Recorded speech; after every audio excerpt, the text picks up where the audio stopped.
আজি বছৰ এখন দেখিছেনে? এখন কি? ইয়াত এটা কাহিনী আছে, এখন কাহিনী কিতাপ। এই কাহিনীটো আমি চাওচোন কি আছে ইয়াত। ইয়াত কি দেখিছা? ছবিখনত কি দেখিছা? এজন মানুহে ওপৰলৈ গছ এজোপাৰ ওপৰলৈ চাই আছে, কিবা এটা ফল পৰা নিচিনা বস্তু পৰি আছে, হয় নাই? এই কাহিনীটোৰ নামটো কি? ঈশ্বৰৰ সৃষ্টি, হয়নে? ঈশ্বৰৰ সৃষ্টিৰ ওপৰত কিবা এটা কাহিনী আছে চাগে, আমি পঢ়ি চাওঁ ন। এতিয়া চোৱাচোন, এইটো পাঠত আমি কি ছবি দেখিছো? এই এজন মানুহে কান্ধত এটা টোপোলা লৈ ৰাস্তা দি গৈ থকা দেখিছো, হয় নাই? এতিয়া চাওচোন কি লিখা আছে? ৰঙা আছিল ফুলৰ বেপাৰী। ৰঙা কি আছিলে? ফুলৰ বেপাৰী। ৰঙা এই মানুহজনৰ নাম গম পালো।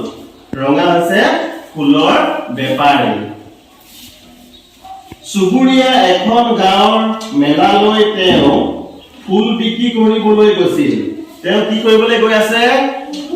ফুল বিক্ৰী কৰিবলৈ গৈ আছে। এয়া মানে কাহিনীটো কি আছে? ফুলৰ টোপোলা আছে, হয় নাই? ফুলবোৰ বিক্ৰী কৰি খোজকাঢ়ি আহোঁতে তেওঁ বৰ গৰম অনুভৱ কৰিছিল। কি হল? ফুলবোৰ বিক্ৰী কৰি আহি থাকোতে তেওঁ কি লাগিল? গৰম লাগিছিল। তেওঁ বৰ ভাগৰ লাগিছিল আৰু জিৰণি লবৰ বাবে অকণমান ঠাই বিচাৰি আছিল। খোজকাঢ়ি গৈ থাকোতে চিন্তা কৰিছিল যে ভাগৰ লাগিছে, অকণমান আৰাম কৰিব পৰা জেগা বিচাৰি বিচাৰি খোজকাঢ়ি গৈ আছে, মানে তাৰ পিছৰ পাঠটোত চাওঁচোন কি আছে। তাৰ পাছত কিবা চিন্তা কৰি পেলাই ক'ৰবাত চাই থকা নিচিনা লাগিছে নে? ফটোখনত কি কৰি আছে? এই গছজোপাত কিবা ফল লাগি আছে, চিন্তা কৰি কৰি চাই থকা নিচিনা লাগিছে। চাওঁচোন কি লিখা আছে। বাটত তেওঁ দেখিলে যে মাটিত থকা লতাডালত বহুতো ৰঙালাও লাগি আছিল। তেওঁ ভাবিছিল যে লতাডাল ইমান ক্ষীণ আৰু ৰঙালাওবোৰ ইমান ডাঙৰ। কি ভাবিলে? বাটত চাই ৰঙালাও গছজোপা দেখি ভাবিলে ৰঙালাও গছজোপা ইমান ক্ষীণ আৰু ৰঙালাওটো ইমান ডাঙৰ, ফলবোৰ ইমান ডাঙৰ। তেতিয়া ভাবিলে। তাৰপিছত ইটো পাছত কি দিয়া আছে? এজোপা ডাঙৰ গছলৈ চাই আছে, হয় নাই? তেওঁ ডিমৰু গছ এজোপাৰ ওচৰ পালেগৈ। তাৰমানে গৈ গৈ কি পালেগৈ? এজোপা ডিমৰু গছ পালে। এই বটগছৰ দৰে মজবুত গছত ৰঙালাও কিয় নালাগে? ভগৱান অধিক চিন্তাশীল হব লাগিছিল, তেওঁ ভাবিলে। তেওঁ কি ভাবিলে?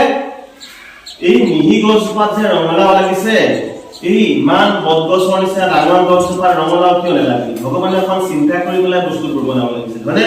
তেনেকে ভাবিলে। তাৰপিছত কি আছে চাওঁচোন।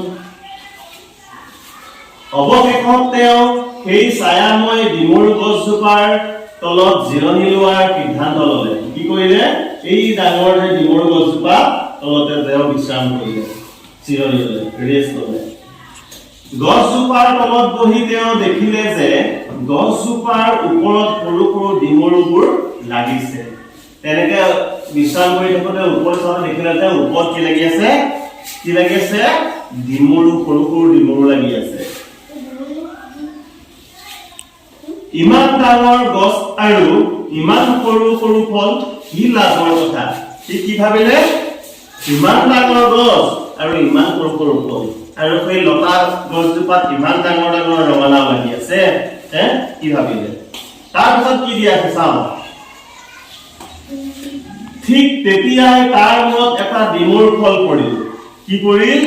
ডিমৰু সেই সৰু সৰু ফল এটা কি এটা বিশ্বাস কৰি পেলাই তাৰ মনত শক্তি এটা কি পৰিল? সৰু ডিমৰু ফল পৰিল। তেতিয়া তেওঁ স্তম্ভিত হৈ পৰিল। তেওঁ আচৰিত হৈ গ'ল। কি হ'ল? ভগৱানক ধন্যবাদ দিলে। ভগৱানক ধন্যবাদ তেওঁ ক'লে।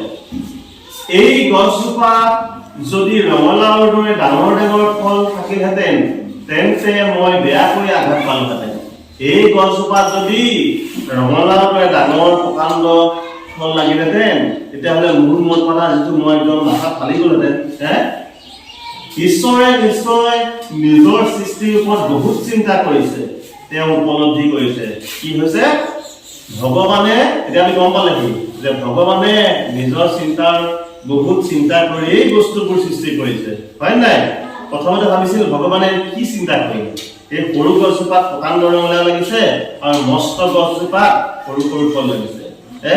তেতিয়া কি কম যেতিয়া মূৰত তাক সৰু নেমুৰ ফলটো কৰিল তেতিয়া ভাবিছে যে ভগৱানে চব কাম কি কৰিছে চিন্তা কৰিয়েই কৰিছে হয় নাই আমি কোনোবা ওখ হৈছো কোনোবা চাপৰ হৈছো কাৰোবাৰ ডাঙৰ বিল্ডিং ঘৰ আছে কাৰোবাৰ ভঙা ঘৰ দিছে কাৰোবাৰ কোলা কৰি জন্ম দিছে কাৰোবাৰ বগা কৰি জন্ম দিছে হয় নাই কিবা কাৰণ এটা দিছে ভগৱানে চব পৃথিৱীখন বনাওঁতে বহুত চিন্তা কৰিয়েই কাম কৰিছে আমি কেতিয়াও আমি এনেকুৱা হলো বুলি আমি দুখ কৰিব নালাগে ভগৱানৰ আল্লাহৰ ওপৰত ভগৱান আল্লাহৰ ওপৰত দুখ দিব নালাগে আমাৰ চুলি কিডাল কেনেকুৱা হ'ল কাৰোবাৰ ধুনীয়া একদম ষ্ট্ৰেইট হৈ আছে কোনোবা বগা কোনোবা কোলা কাৰোবাৰ হাত নাই কাৰোবাৰ হাত ভৰি চব ধুনীয়া আছে কাৰোবাৰ একদম বডি একদম পুৰা ফিট কাৰোবাৰ একদম পাতলা কোনোবা পেটলা হয় নাই আমি কেতিয়াও ভগৱানক দুখ দিব নালাগে ভগৱানে চব কি কৰিছে চিন্তা কৰিয়েই কৰিছে আমি নিজৰ কৰ্ম সঠিকভাৱে কৰি যাবলৈ ক'লেই হ'ল হয় নাই আমি এতিয়া কি কৰিব লাগে আমি কি কৰিম আমি সৰু হৈ আছো হয় নাই তোমালোকে সৰু সৰু ল'ৰা-ছোৱালী আমি এতিয়া আমাৰ মাক দেউতাক আছে হয় নাই আমাক পঢ়াবলৈ স্কুলত ধুনীয়াকৈ কাপোৰ পিন্ধাই পঠাই দিছে ভাত পানী খুৱাই আমি কি কৰিব লাগিব পঢ়িব লাগিব এতিয়া হয়নে আমি কি কৰিব ভালদৰে পঢ়িব লাগিব আমাৰ এইটো পঢ়া বয়স হয় নহয় আমাৰ এইটো কি বয়স পঢ়া বয়স আমি ভালদৰে পঢ়িব লাগে শিক্ষকে যিখিনি ধুনীয়াকৈ শিকায় সেইখিনি আমি ধুনীয়াকৈ চিন্তা কৰিব লাগে কি কি শিকাইছে এইটো বস্তু কেনেকৈ হৈছে হয় নাই প্ৰত্যেকটো বস্তু আমি শিক্ষকে কোৱাবোৰ বা ঘৰত পঢ়োৱাবোৰ মা দেউতাই পঢ়োৱাবোৰ ভালদৰে শুনিব লাগে ভালদৰে পঢ়িব লাগে কোনটো বস্তু কেনেকৈ হৈছে ঈশ্বৰে সৃষ্টি কৰা এই বস্তুবোৰ কেনেকৈ হৈছে হয় নাই এনেকৈ দিওঁতে যে এইটো ক হৈ গ'ল এইটো আমি ধুনীয়াকৈ শিকিব গৈ ভালকে আয়ত্ত কৰিব লাগে হয় নাই আমি সব বস্তু ভালকে শিকিম না এতিয়াৰ পৰা